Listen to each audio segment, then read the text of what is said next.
Bienvenidos a este video, soy Juan David Incapié Manrique de la clase de Probabilidad y Estadística del NRC 5162. Este es el video del primer entregable de la unidad 1, que es el análisis del caso de colapso del edificio. Entonces voy a responder la serie de preguntas que nos piden en el Word. El primero es justifique por qué las medidas estadísticas son útiles para abordar las dimensiones del colapso del caso.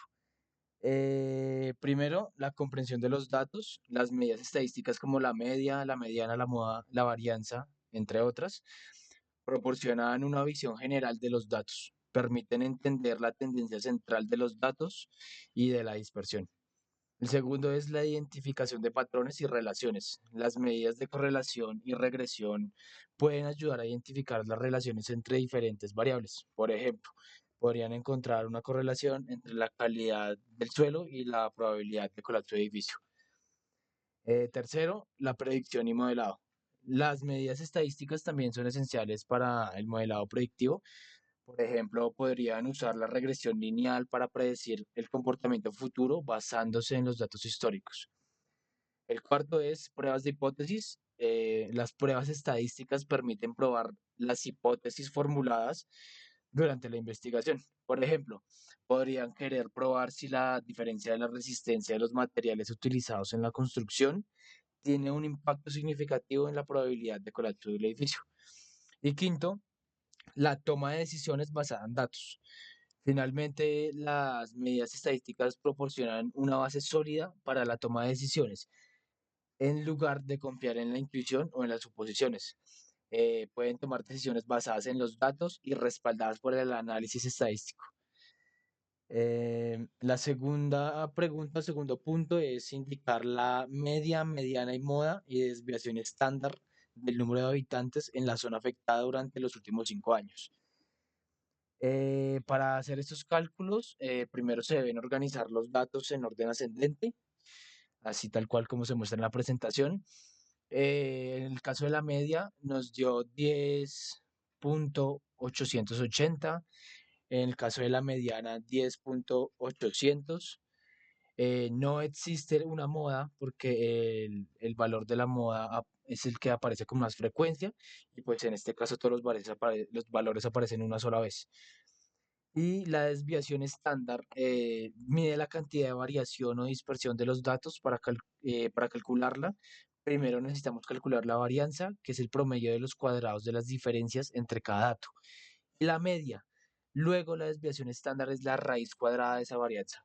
Entonces, como resultado, nos dio aproximadamente 831.25. La tercera pregunta es, calcule medias de tendencia central y dispersión de la resistencia a la compresión del suelo. Entonces, en este caso organizamos también los datos de manera ascendente. En el caso de la media nos dio 12.6. En el caso de la mediana nos dio 12.5. En el caso de la moda, no hay moda porque todos los valores aparecen una sola vez. Y en la variación estándar nos dio aproximadamente 1.3. El cuarto punto es la gráfica de la distribución de la resistencia a través de un histograma. Entonces, aquí está la resistencia de compresión, la frecuencia y pues aquí está el histograma agrupado por los valores de la resistencia de compresión. El quinto punto es la relación entre la profundidad del nivel freático y la resistencia del suelo mediante un gráfico de dispersión.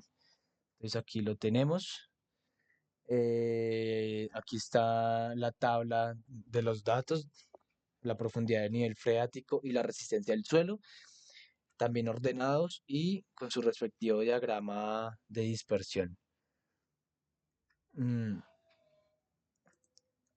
6. Sexto punto. Calcule la media, mediana y rango de la magnitud de los terremotos registrados. Entonces, para este caso, la media nos dio 5.36, la mediana es de 5.4 y el rango es la diferencia entre el valor más alto y el valor más bajo de los datos, que en este caso es 6.2 y 4.5 para dar un total de 1.7. Como último punto es la relación entre la magnitud de los terremotos y el número de réplicas. Entonces aquí yo tengo una tabla donde están los datos de cada respectivo punto, magnitud del terremoto y número de réplicas. Em, Según estos datos podemos calcular el coeficiente de correlación.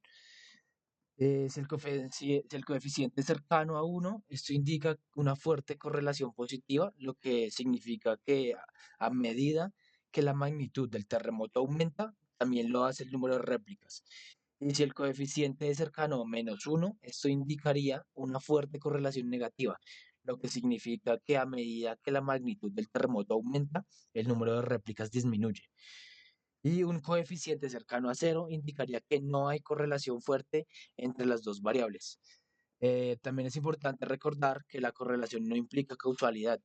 Incluso si encontramos una correlación entre la magnitud de los terremotos y el número de réplicas, esto no necesariamente significa que los terremotos de mayor magnitud causen réplicas. Podría haber otros factores en juego que estén contribuyendo a esta relación. Por lo tanto, cualquier hallazgo de este análisis debería ser interpretado con cautela. Eso sería todo por la presentación de este entregable. Gracias por ver y hasta luego.